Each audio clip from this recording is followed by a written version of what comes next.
one of the things that we also do is we collaborate with law enforcement. So when they're doing demand-focused stings, we will go along, and after a buyer has been taken down, arrested, questioned, and processed, they'll walk them over and say, listen, you're free to go.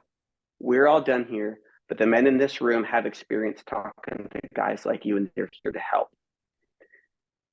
And you would think that most of the men would be like, I'm free to go. See ya. Yeah. Overwhelmingly, they stay and they want to process what just happened to them.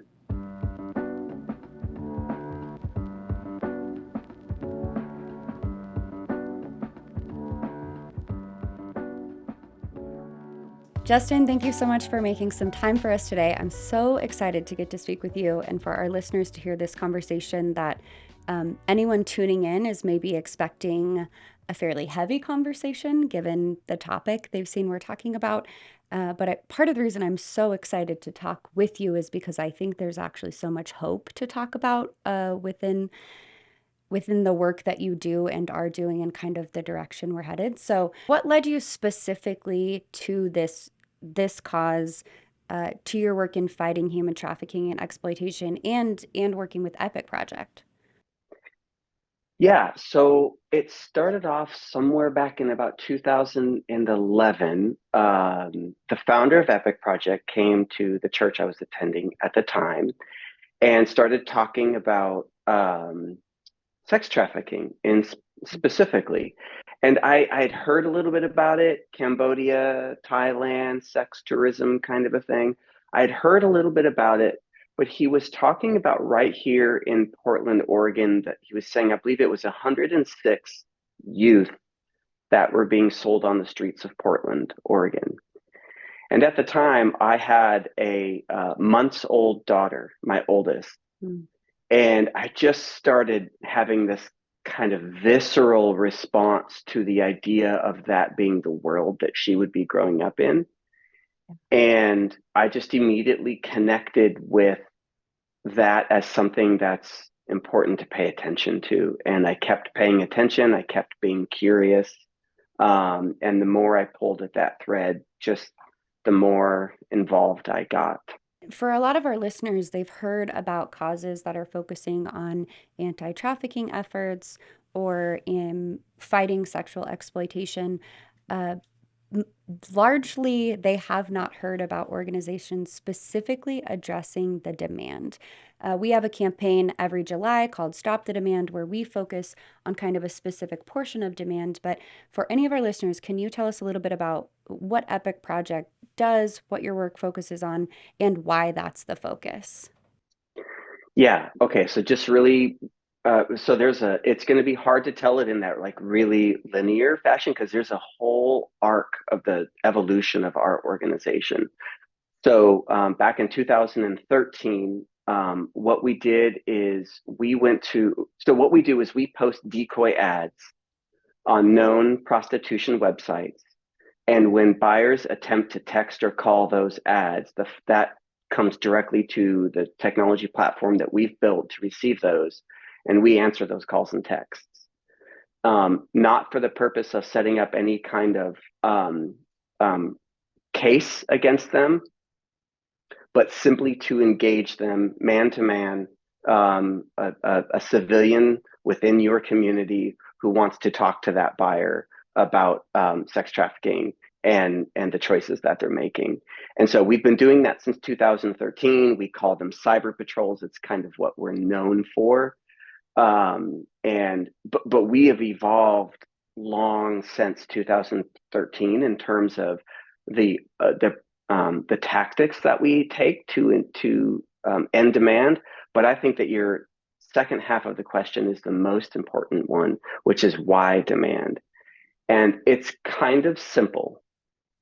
If you listen to people within the anti-trafficking movement, you talk about no demand, no business, right? People won't be sold by traffickers if there's no demand. It's a basic supply and demand economics. As crude as it is to think of it in those terms, if we want to be effective, we have to see it for what it is, and it's a business model at the end of the day. And so we go after demand for those reasons. But even more importantly than that, if we don't address demand, we're never going to end sexual exploitation. It will always evolve to meet the demand in whatever form it takes. And so I can't, I'm not very patient when it comes to wanting to be effective at things, whether it's fixing stuff around my house or, sexual exploitation. Like, I want to do what works. And what's going to actually end sex trafficking is if we end the demand. So any program that does not factor that in is always just going to get better at treating the outcomes of trauma and pain and disrupted lives. Yeah, when you really think about it, it's an upstream approach, right? We're addressing the thing that's causing all of this harm. And we do, of course, need all of the resources that are still addressing downstream issues. But given that it's an upstream approach and it seems, effective, as you've said, efficient and effective to go all the way upstream, can you talk a little bit about some of the pushback that you get to this approach or why it's difficult sometimes for individuals to understand this approach?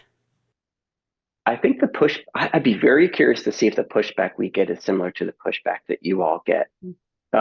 There's this idea, which I believe is deeply rooted in the normalization of pornography. There's this idea that it's just to consenting adults, that it's just moralistic, that it's political, that it's all a long list of all of the triggering words that you could use, and people just want you to mind your own business. And so when we first started off doing this work, we were we were celebrated, and not that it's about that, but there was this wide recognition of like, oh my gosh, thank goodness men are finally showing up in the issue of sexual exploitation to talk to other men. Thank Yeah. goodness. And we were committed to showing up to help without like taking over or being in charge. Like, we're here to save the day now. Like, Yeah. what's not being done? Where are the gaps? How can we show up, fill those gaps? What do y'all need from us? And we were doing that work, and it was widely welcomed.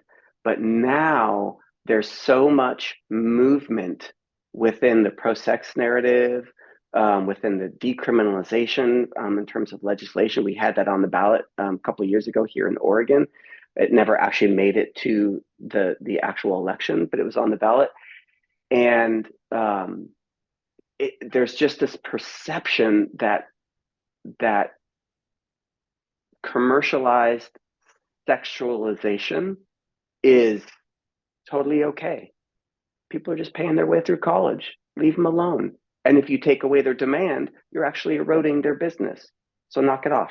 For anyone listening, I mean, our regular listeners and our followers largely don't hold those perceptions. But to a degree, some people may be in this fight because they think, I don't want to participate in this, but live and let live. People otherwise, two consenting adults was kind of your initial first point.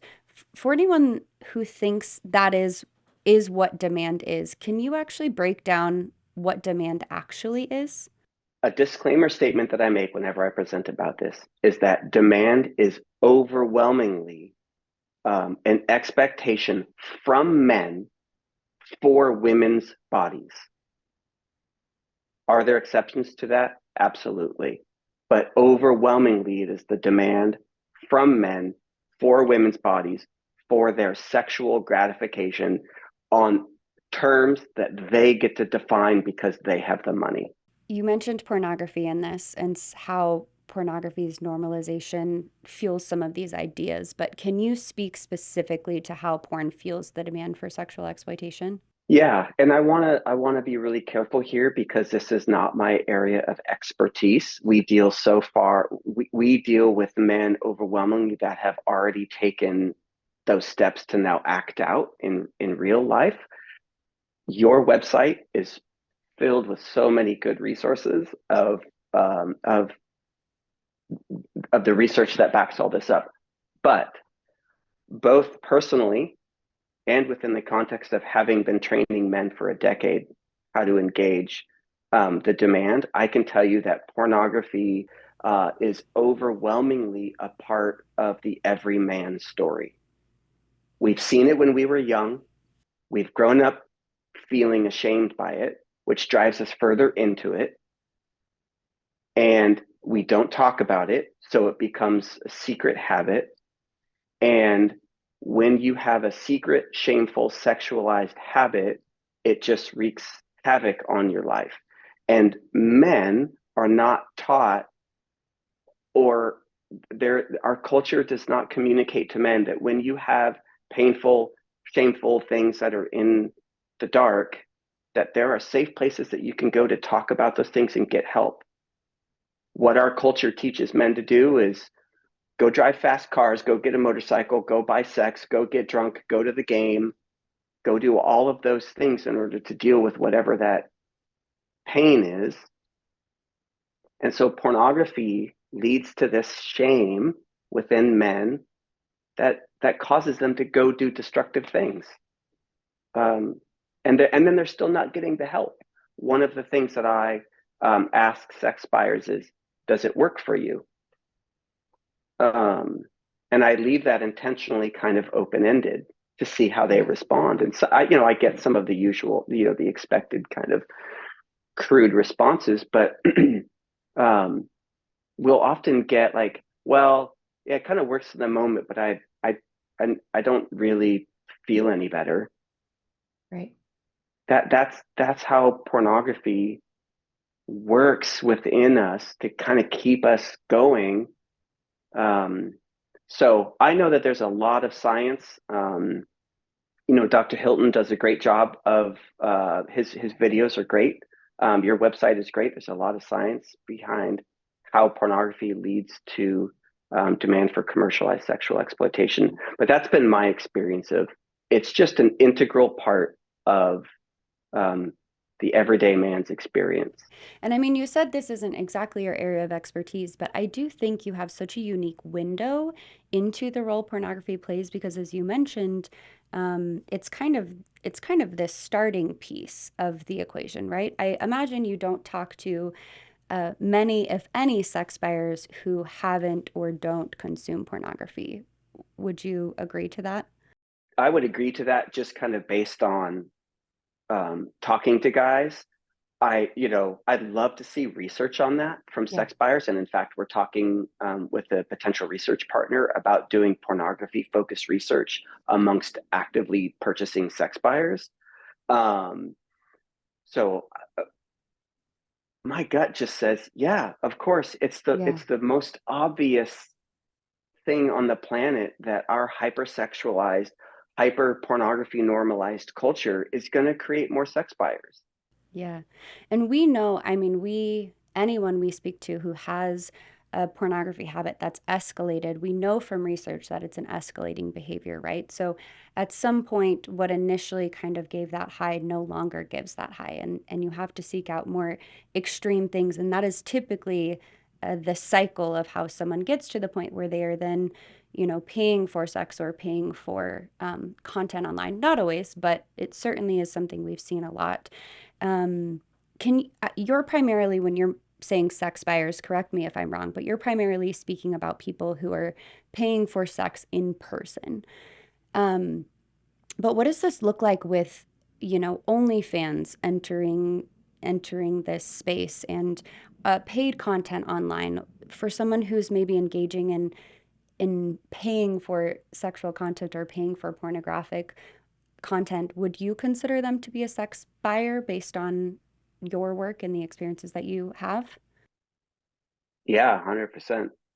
It's sexualized activity with money involved, um, and with a real person supplying that, or even if it's not a real person, even if it's AI, Yeah. it's still I would still consider it sex buying. Although I do think that there is a perhaps a deeper question related to like the classification of what is and isn't sex buying, and more about what creates the demand. Um, that I think can be more helpful in terms of, because we can often think, I've heard this before, well, I'm not a sex buyer. And what I would say to that, one of the questions that we ask our guys is, does the way that we think and behave in the world contribute to the norms that create sex buying? Yeah. And it's a really challenging question. It's a very much like look in the mirror, hard look in the mirror kind of question. And we get mixed results because guys don't, it's easy to think I'm not contributing to the problem if I'm not buying sex or if I'm not watching pornography. But in terms of what is generating that demand, it can be contributing to OnlyFans does not absolve you of having contributed to sex trafficking, right? Watching pornography does not absolve you to contributing to people being bought and sold on the streets, right? There's this perpetuation of this narrative that men are driven by sexual conquest. And whenever we feed into that and don't look at our lives as being beyond what we can conquer sexually, then we are participating in increasing the demand for sexualized content that is exploitative. Yeah. And just to take that a step further, there's often this idea that because Pornhub is a mainstream platform or OnlyFans is mainstream, that these are, every piece of content on there is consensual and regulated, and we know that's not true, right? So I think it's important for people to not allow themselves to buy into this idea that we don't have to question the things we subscribe to, because the very things that are happening with sex trafficking, with sexual exploitation, are also happening on these online platforms as well, for paid or free content. This is making me realize I left out something about the opposition that we get in terms of being demand focused, which, because it's connected to that idea of, well, I'm not contributing to the problem if I'm not buying prostitution on the street. Right. Some of the pushback that we get comes directly from men, and it's not the kind of pushback that you would think. It is that pushback of I'm not contributing to the problem because I'm not buying sex. That's more of a self-preservation kind of a thing, Right. but it's more of a um, it's great work that you're doing. Keep going. It's not for me. Right. It's not for me to do. And I bet you come across this all the time. Hey, great work, but there's no way that I could be involved in that work. It's too fill in the blank. Yeah. And for men, it's too close to home, right? And so it's not so much pushback, but it's a huge omission of positive contribution that could be had, because it's so, again, there is not a cultural expectation of men being involved in paying attention to the things that are of this nature. And I think also that implies that to do something impactful, you have to sign up for this as your job, or, be so active, but it really could be something as small as, not that it's insignificant, but as small as saying, hearing someone making a sexualized joke or a rape joke or things that are common in our culture, and saying, hey, actually, this is a reason why that's not okay. It can be as small as making these kind of micro changes in your life and in the lives of people around you that can make a difference.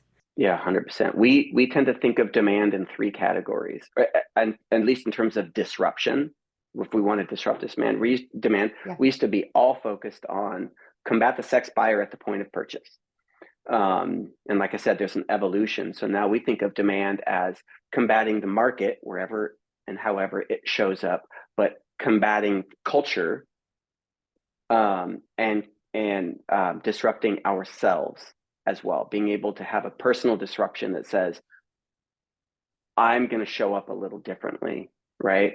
And then you can start to challenge, or you can challenge, or you can simply be in another way that makes it less conducive to that kind of comment. How we live and move and be in the world, right, can have an effect on culture as much as what we fight against to say no Yeah. more of. And so, yes, we encourage our guys, and we talk about it all the time, combating the locker room talk, right? How do we do that? What are those stories like? How nervous we all get to sort of stand out and be labeled in all of these negative ways if you challenge locker room talk, but also to show up to the locker room different ourselves in what we do Yeah. talk about and what is positive and what you are willing to say, vulnerability you might be willing to express. Yeah, and I think someone from the outside looking in at the work Epic Project does or Fight the New Drug does, might feel defensive, or if someone is a sex buyer or is a porn consumer or is someone who doesn't understand porn consumption or sex buying. But I think the core of what each of us in our organizations are doing is actually a really empathetic approach, right? It starts with the understanding and the idea that the people who are buying sex or consuming pornography are people, and they're people who have grown up in a society where everything thrown at them from the time they're pretty young is encouraging them to behave in a certain way, including engaging with sexualized content, right? So I'm curious to know if before we get too much further into this conversation, you can just speak a little bit about to who these people actually are and what are the things that are driving them to buy sex? What are the things they're experiencing in their lives that are leading them to the point where this is what they're seeking out? So this idea of like, who are these men that are creating the demand? This is where it starts to get really sticky, right? In terms of how do we talk about them, who they actually are, and what will be effective at actually ending the demand. So we have to be really careful. And I always like to start with one of the things that we do at Epic is we hold the tension between the horrific pain that these men are causing and the people who just want to watch them burn. Like, I probably would too. Okay. So we hold that tension between the people who just think of them as nothing but a negative and what is actually going to work. And so, who are these men? Overwhelmingly, we see them as guys who are acting out because they don't know what to do with the pain in their lives in the variety of ways that shows up. Yeah. We have had tens of thousands of conversations with active sex buyers, and the data and the stories are clear that yes, there are guys that are just complete misogynistic a-holes, in terms of how they present themselves. And it's just really important that we think of this as an and. And the majority of the men, as Andrea Hines likes to say, she's a researcher and abolitionist out of Edmonton, in Canada, that these are hurt and ignorant men, and we have to heal and educate them. We hear stories of job loss, divorce, loneliness, singleness, at self-loathing, insecurity. We hear stories of betrayal. We hear so many stories, and this is why I ask, did it work? Mm. And many of the times they're like, it worked in the moment, but no, because what I was ultimately looking for was to satisfy my own deep fundamental need to belong. And we use the word belong and belonging over and over and over again in our training, because when we see and hear the thing that feels like it's going to activate that sense in us to protect kids, Yeah. but we also want to end the demand. So what will actually work? We have to have the stomach to go into that conversation with as much empathy, humility, compassion, and curiosity as possible. Because to take a guy who's trying to buy sex and thinks a certain way about women, to be able to connect him to who he is rather than his label as a sex buyer is how you actually start changing his behavior. I could shame him or scare him out of sex buying tonight, but I could actually start to, I could set him on a trajectory to no longer be a sex buyer if I start to connect him to the thing he's actually looking for, which is a sense of belonging. Yeah, that's so beautifully said. And I love that you said to think of these things as an and, because I think all of the attributes we're approaching this situation with empathy, compassion, humility.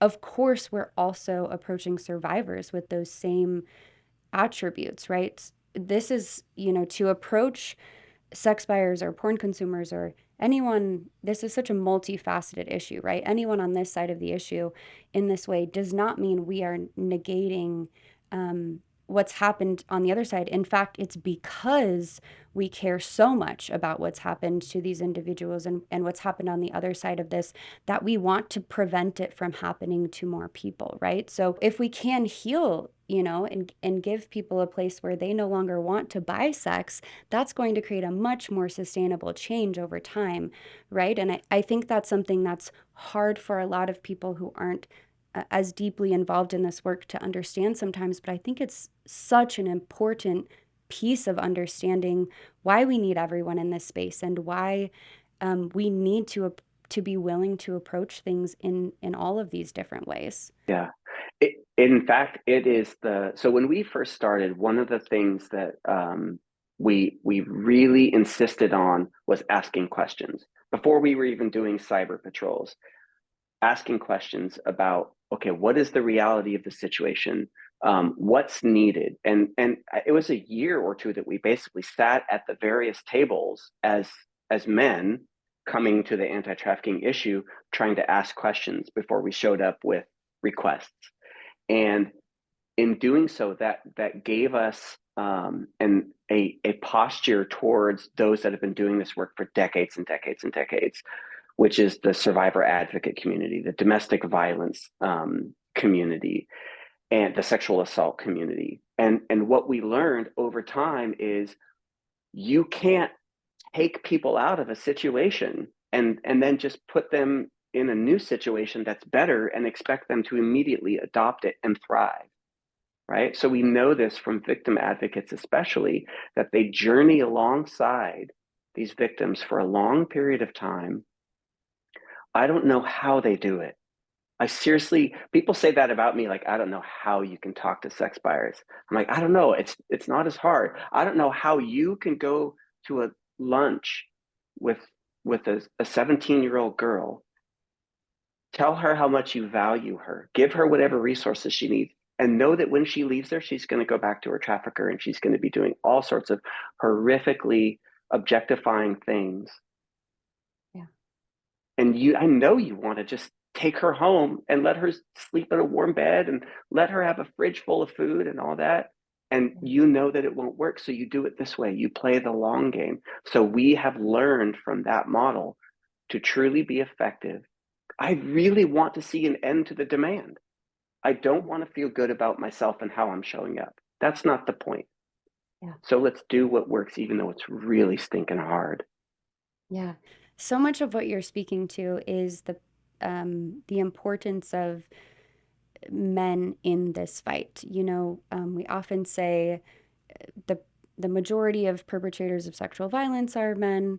And so women all day long can take self-defense trainings and can learn how to protect themselves.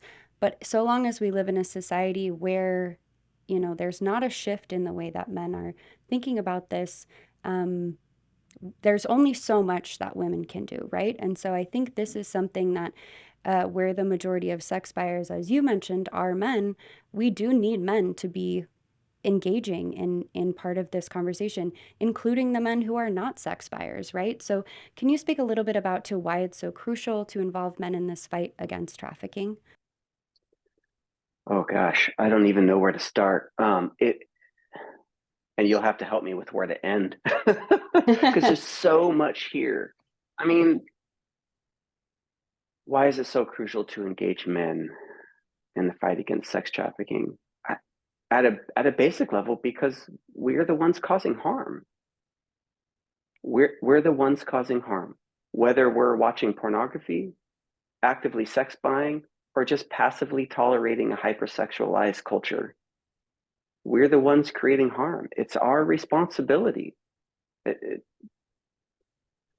Maybe that's the best answer. It's just our responsibility. But I will go a little further to say we have to involve men because it's our responsibility. It's honestly the only way I think we're going to truly end the demand. That's unfair. I just want to acknowledge that's super unfair. The victims should be able to say stop, and that is what should end the demand. And it's not, because you're Yeah. dealing with a community of people who are leveraging their entitlement and the cultural norms of objectification free of consequence. So it's our responsibility. But to go even further, I think it has to involve men, because when we reach this point in our society when sexual exploitation is no longer, it doesn't just mean that men are no longer doing a bad thing. That will Right. never that will never be the end. It will be because men are living more healthy, holistic lives full of belonging, connection to the Yeah. people in their communities where they know who they are and who they are not, and their identity is not wrapped up in what they're buying or how much money is in their bank account or who they're having sex with or what their job title is. It's not their identity, or even who they're saving. This is a big one. Men as protectors. Our identity is not wrapped up in who we're protecting. One of the motives for sex buyers. There's five primary motive types, and if you really want to geek out, we can go there. But one I of would them love is to. Tell okay. us. Um, well, one of them is, and then I'll tell you the other four. Great. This idea of the Madonna versus whore mentality. Men who see that there are two types of women in the world: mothers, aunties, grandmas, daughters, and whores. And they've bifurcated them in their mind, and they can completely treat them differently. Um, and that's just a huge example of how men are, I think, taught to see the world, right? Not nuanced, not um, not thorough, not emotional, not connected to reality, but just based on their perceived way of getting what they want. And when they can see the world in that black and white way, they can get what they want in the world of Madonnas. They can be seen as the provider and protector. And over here, they can take what they want. And it Right. works for them, and society supports that. So because you said you wanted to know, the other four areas are, you're going to see if I can come with them off the cuff here. Well, the five buyer types, and this is research based out of Europe, but this has been corroborated many times, both anecdotally and with other research that I've read. So seeking companionship or comfort, that's that girlfriend experience buyer. They're wanting a different kind of sex. This is somebody who already has a partner, but they are trying to act out some sort of sexualized activity. Somebody wanting a feminine or a subservient woman. This is your kind of misogynistic type of buyer. And then we already talked about the dirty whore fantasy, the Madonna versus the whore, and they bifurcate two types of women in the world. And then the final one is sex as a commodity for exchange. And what I like to point out with these types is only one of them is truly about the transaction, the commercial transaction. Four of them are actually connected to ways that they see themselves in relationship to women. So they're relational in some way, even though it's a little hard to think of like a misogynistic man as being relational. Like that is how he is relating to women. And it's not Right. about the sex, it's about how he's relating to the world around him. And um, when we think about buyers outside of just a classic, like just a dirtbag construction worker looking to get laid, like those are unhelpful um, um, myths and clarification classifications of what demand is. So we've got to be willing to look at what it actually is, and it really is about relationships at the end of the Yeah. day. And it is so interesting. And again, understanding these reasons, it's not an excuse for the behavior, right? It's not an excuse for the harm that is created, but it is an explanation. And I think we have to be able to understand what's causing this to then be able to say, okay, where can we do some healing? Where is the work to be done? I like to Do you tell people that I'm really comfortable with and happy with buyers going to jail or losing their job or their marriage ending. A lot of times that really big, we have one particular guy within our community who's a former sex buyer whose life blew up in a real big way, and he defines that as the moment that he finally started getting on track. I am all about the consequences for guys, holding them accountable to who they are beyond their identity as a sex buyer is accountability of a form that I believe will actually end the demand. And they should also be held criminally liable for all of the things. well said. Do you have any stories of interactions with buyers that were particularly formative in the work that you do? So we have plenty of stories of buyers who, despite our best efforts to try to communicate to them the harms that they're causing, ask them questions, they just end up with, and this is a quote from a buyer, whatever, dude, I'm just trying to get laid. So those are formative in the sense of like grounding us in the reality of what we're dealing with. Also formative is um, I want to tell you a story, not of a time that we engaged a sex buyer using our typical engagement platform. One of the things that we also do is we collaborate with law enforcement. So when they're doing demand focused stings, we will go along. And after a buyer has been taken down, arrested, questioned, and processed, we have our own area of the operation, and they'll walk them over and say, "Listen, you're free to go. We're all done here. But the men in this room have experience talking to guys like you, and they're here to help." And you would think that most of the men would be like, "I'm free to go.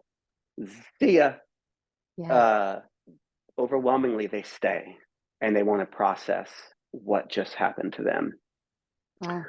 Um, Several months ago, we were on a sting here, and when we were speaking to a buyer, he couldn't even sit down, pacing the room, really agitated. What am I going to do now? Was on a lunch break from work, um, engaged, starting to worry about all the things that were going to happen to him. Um, Started talking about like, I know that this is like not good. I think I drink too much. Like maybe this is time to get my life. Just like just all over the map, really agitated. And we asked if we could talk again on Monday. That was a Friday. We asked if we could talk again on Monday and just follow up. How you doing? And he agreed. We set a time, 11 o'clock on Monday. We called. He answered. He had just gotten hammered over the weekend, drank himself silly, and woke up after the weekend determined that this was a turnaround point in his life. Mm. And he said, "I want you to call me again in a week. Um, I want to have made steps towards finding a group or something that's going to move me in the right direction." We called him again in a week.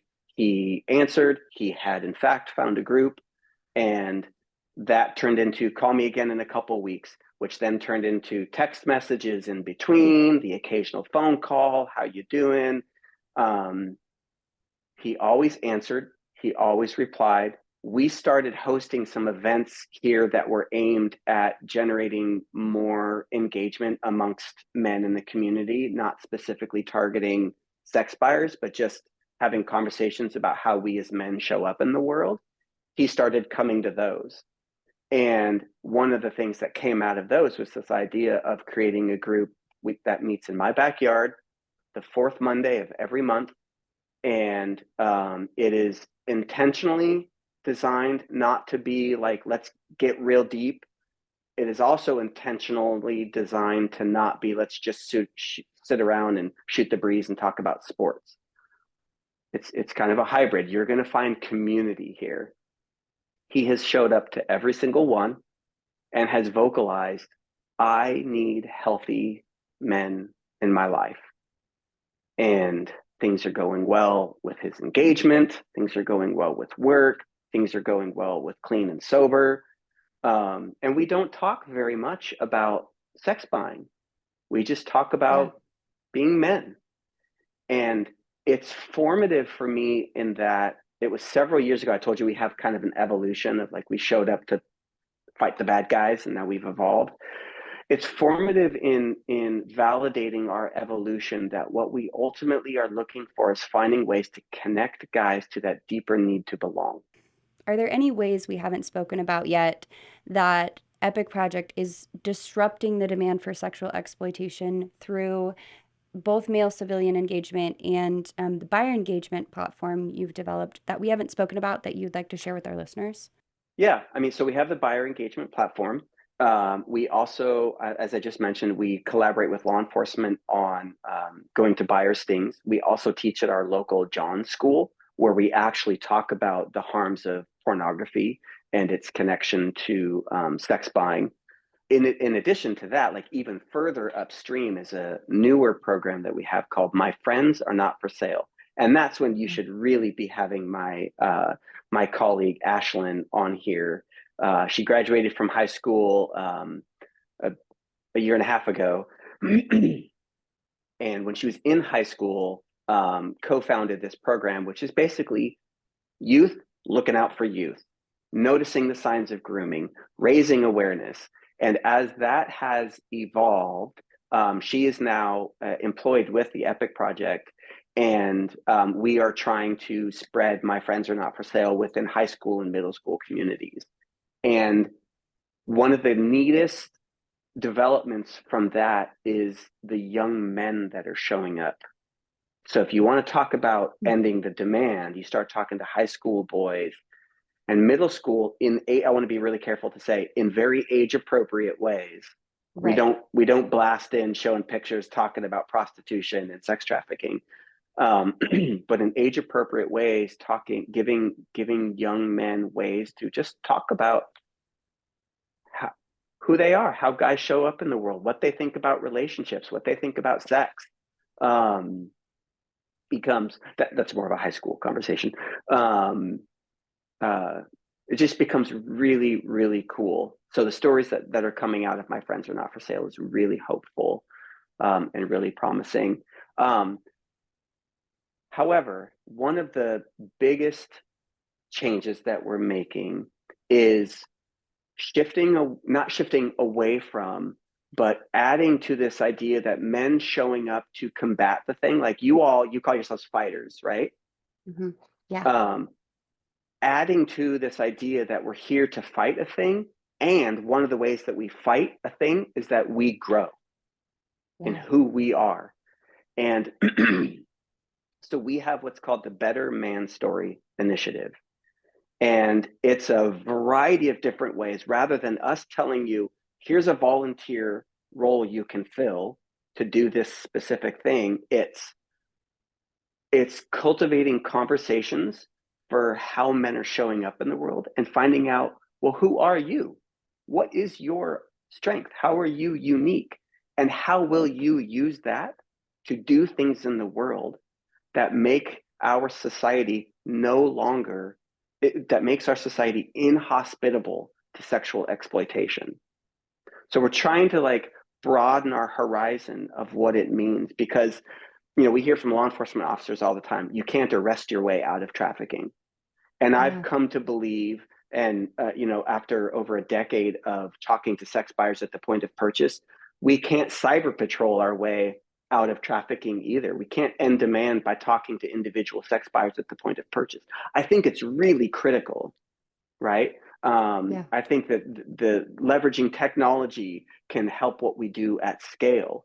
But if we don't at some point engage men at a relational level to get curious about how are we showing up in the world and what will we do with who we are and the ways that we see men have contributed to harms, that's where things are really going to start to shift, I think. I love that. You mentioned technology. As technology evolves, obviously sexual exploitation is evolving, but how do you envision this movement against exploitation evolving with that? Oh, such a great question.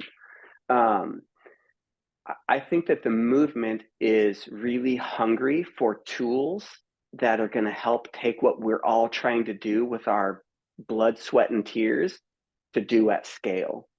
Um, and technology just has tremendous capacity to help us scale, and we've been using that for several years now.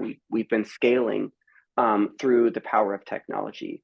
So now everybody wants to talk about AI, Yeah. and I love talking about AI, but I'll be very transparent with you that uh, I am cautious that the movement be very careful not to um, fall into the trap that AI is the silver bullet of ending sex trafficking. It Yeah. is not. We cannot end sex trafficking without changing the way men see themselves and others. And you cannot, there is no chatbot, there is no AI, there is no technology that will do that for us. All that we can do is use technology to scale how we do that. That's Yeah. still relationships. And so we are using AI to within our work to really hone in the way that we're talking to buyers, right? So one of the things we're working on right now is building a language model based on our decade plus of text transcripts, um, Yeah. that will be an actual real live active buyer language model that I think will be very much more unique than any kind of regular text engagement language model, where we can start to pick out those 5 buyer types that I talked about. What is really the motive here? We can Yeah. use AI to establish real-time analysis while we're engaged with buyers that gives us the ability to recognize this buyer is expressing an element of misogyny. This buyer is expressing an element of story here, and those can be things that can coach us in terms of how we're engaging, so that we are careful to avoid shaming tactics, Yeah. threatening tactics, permissive tactics, whatever it is. So that's one way that technology can be really helpful. Where I mentioned this Better Man Story initiative, we're using technology to build a social network map um, of men, and it's in its infancy. So I wish it wasn't, so that I could show you. But using technology to build a map to be able to say this is the community of men who are learning about the issues, who are leveraging their relationships, right, to do the following things. And it actually shows those categories of what we're learning, what we're doing, and what relationship contexts we're doing them in. And as you see with social network theory, things like smoking cessation or obesity, that's a proven theory that we impact each other based on our relationships, right? People who stop Yeah. smoking tend to create smoking cessation around them. People who start smoking tend to promote smoking around them. And so we want to leverage technology to show that infectiousness of men who are working hard to make our culture no longer hospitable to sexual exploitation. Yeah, that's so impressive and exciting because in so many ways it's a data collection tool, right? You're getting all of this information that we can learn in real time. Is the work we're doing effective, or how should we pivot it slightly to make it more effective? What can we learn from it to make changes to make this even more effective? I think that's such an exciting thing to hear within this movement and within this space especially. I can't wait to see it as you wrap it up. Thank you. Yeah, thank you. Well, it'll be an organic, ever evolving type of thing, and it is not meant to be a really specific like linear programmatic thing because that's not how societies are. That those aren't the systems that we all live and move in. Yeah. It's meant to model after the systems that we actually live and move in. How do we actually inform each other? And it is designed, or the intent is to actually capture the tension, right? Of like, there's so much tension in conversations around masculinity right now. Mm. It's a hot topic. How do we how do we talk about how we as men show up in the world with people who would be aligned very different politically, but both want to see an end to sex trafficking? Yeah. You know, so it's capturing those stories, capturing that data, expressing it visually in a way that shows collaboration and alignment, and not like there's I feel like there's a lot of times this desire to, hey, let's just focus on what we agree on and kind of ignore what we disagree on. I would go Right. the other way. I would say let's actually acknowledge that we disagree on these things and find areas where we can talk about them in ways that actually create deeper connection rather Mm. than just further divide us. And then we can agree to disagree, but we at least know where we stand and we're still aligned on this other issue. And it feels like there's Yeah. no alignment any there's no collaboration anymore, and that's unless there's like 100% alignment, and Mm. that scares me a little bit. Yeah. I still want to collaborate with people I don't 100% line up with. Yeah. And I think it's so important, especially in this work, collaboration. As we mentioned earlier, these issues are so multifaceted. They do require people addressing every part of these issues. So we have to be able to collaborate, and we have to be able to come together to create this change and do it in a way that we are communicating well, we are having these deeper connections, we are addressing these things effectively. So I love to hear that. Yeah. How I'm curious how you all are seeing collaboration because you all have taken a very clear stance of like non-legislative, non-political, non-religious.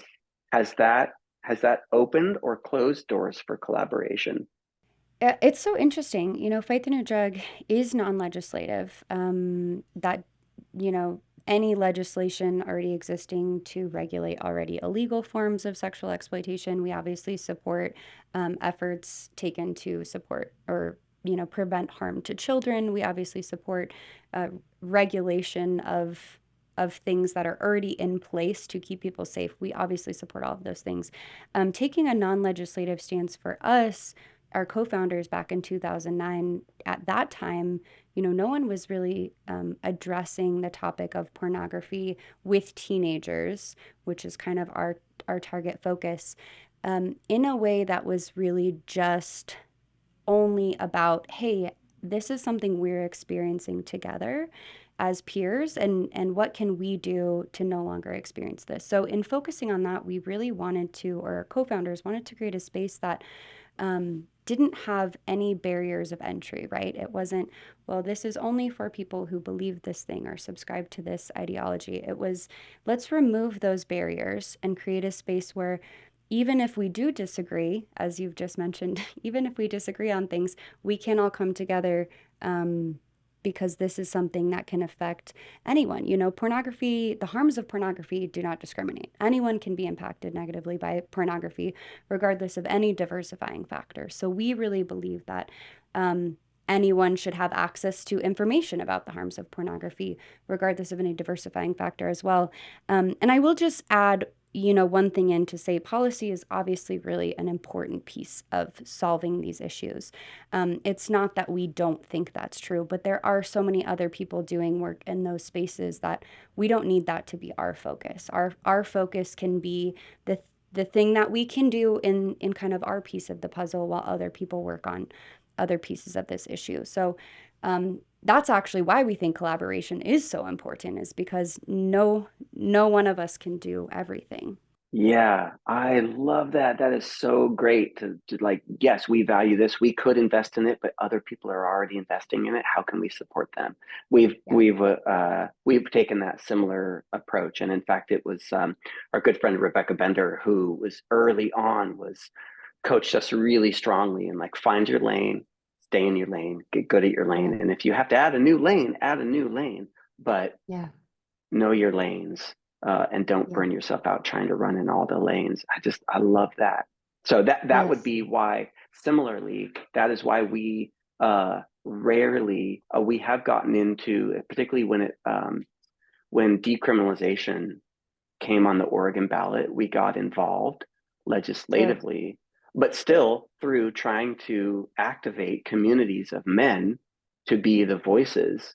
So yes, classic call your senators, write letters, but what would it look like if it wasn't just women who were calling in, Yeah. saying, that women have been saying forever of like, hey, please don't treat my body like it's an object. What if men were actually saying, hey, maybe we should stop treating women's bodies as objects? Yeah. So it's still within that context of our lane. But yeah, I love that you all are collaborative. We take that similar open door approach.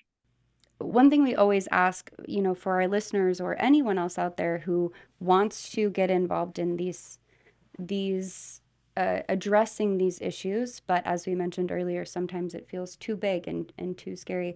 What are ways that Epik Project provides, or ways that you recommend that people get involved within the context of their own lives, and what resources they have available to them that can actually make a difference? I get asked this question a lot, and sort of the like, what's one thing I can do? And I just go back to what my own personal story was, is I stayed curious. And my way of staying curious is going to look different than somebody else's way. Yeah. So I was reading, you know, State Department reports, the tip reports. I was going to uh, in-person um, workshops around trafficking, and just I was soaking in information. Yeah. I'm I'm skeptical and by nature. So when somebody tells me that there's a big scary problem in the world, I'm inclined to be emotionally reactive to that, and then a little bit later go, is that true? What's their angle? What do they Yeah. want? And so I just dug into information. And for me personally, I'll never forget the moment where I read a particular stat or listened to a particular story and finally like realized my brain is full and my heart just burst. It just broke my heart for the reality of it. And that's when I said, okay, now what? What do we do moving forward? And in my particular case, I was able to stay connected to Tom Perez, the founder of Epik Project, and say, I want to, what are you doing? I want to stay connected. So staying curious, for whether that's doing research like me, watching documentaries, going to meetings. I mean, just do something simple. Go to Fight the New Drugs website and become a monthly donor. Do a little thing that moves you into like, I'm not ignoring this. One little thing, no matter how little it is, I'm not ignoring this, and let that grow. Um, and for any men listening to this, I would just say, guys, this is our issue. Sexual exploitation is our issue, and we've got to own it. And I know it's either scary or intimidating or gross or all of the things. I know it can feel like a lot, but it's our issue. And who among us wouldn't do something if the classic story is if one of our daughters was being sold, right? I'm going to go the other way. Who among us would not rally up to know as much as we could and do something if we found out that one of our sons was a sex buyer? Which Mm. among us would just let that be? And if you would let that be, then I just challenge you to consider why. So, guys, this is our issue. Start someplace. That's very well said. And this entire conversation has left me filled with hope, knowing that you're doing the work that you're doing. But for any of our listeners, maybe still looking for some additional hope, how do you stay hopeful in this work? Ashland and all of the other youth from My Friends Are Not for Sale, that gives me hope. Watching 70 middle schoolers come to a lunch thing to talk about, being a man and, to talk about this issue in their context, that gives me hope. Um, I, yeah, there's a lot that it would make it easy to be hopeless. And I want to say I do have those days, but I'm pulled out of those days by my survivor friends. Alex, who's a 18-year-old, 19-year-old now, with My Friends Are Not for Sale. Those things give me hope. And you know what? The fact that talking about masculinity is now, even if it's controversial, it's at least a topic. Even when people are disagreeing, we're at least talking about masculinity. Well, I couldn't agree more. And I really do feel so encouraged. And I hope all of our listeners will take some time to look up Epic Project, learn more about the work that you're doing.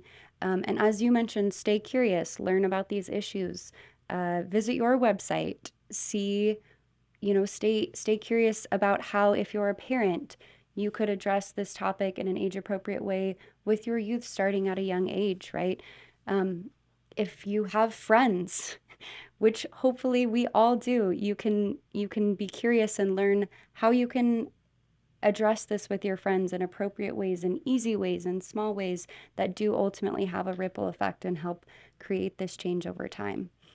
Is there anything else you want to share before we wrap up today? You know, I'm just having this, and I don't know if this becomes a part of the interview or not, but I'm just having this idea of two guys that are friends. You're talking about friends. Two guys that are friends, and they're used to talking about whatever they talk about, what they did over the weekend, the game, whatever, and all that's great. All that's connective tissue. It's all great. Um, what would it look like for one of those guys to say, "Man, I heard this thing about sex trafficking, and I don't know, it kind of stuck with me. You ever heard about that? Like, what do you think about that?" And it doesn't have to be a really big, like, hey, let me get all of my male friends together and tell them why porn is bad and that sex trafficking is a thing that men have to own. And we have to change the way we've been living since beginning of time. Like, it just starts with, like, man, I heard about this thing and it's kind of bugging me. I don't know. You ever thought about that? And if your Yeah. buddy's like, I don't know, it sounds dumb, like, yeah, I don't know. And it can just be that. Plant that Yeah. seed, start that conversation. So I think I'm really sympathetic to um, the fact that it's our work to do as guys, and we haven't been taught how to have these conversations. And so Yeah. it feels like we have not been set up for success. It's common within the public media that when men do try and they do it wrong, they get lambasted. Yeah. So I'm sympathetic to the fact that I'm asking for something big from men, and we need to find ways to. I think that's what I want to add is we collectively need to find ways to engage men more in a way where they know that there's value for them to show up and there's room for Absolutely. them to make some mistakes. Absolutely. I think that's such a beautiful note to end on. It has been such a delight to get to have this conversation with you, Justin. Thank you so much for your time. For any of our listeners wanting to check out your resources, can you please tell them where to go? You can go to epicproject.org, and it's Epic with a K, and you can find all of our activity there. Amazing. And we will be sure to include links in the show notes as well so that our listeners can find you. Thank you so much. Have a great day. It's been a lot of fun. Thank you for all the great questions.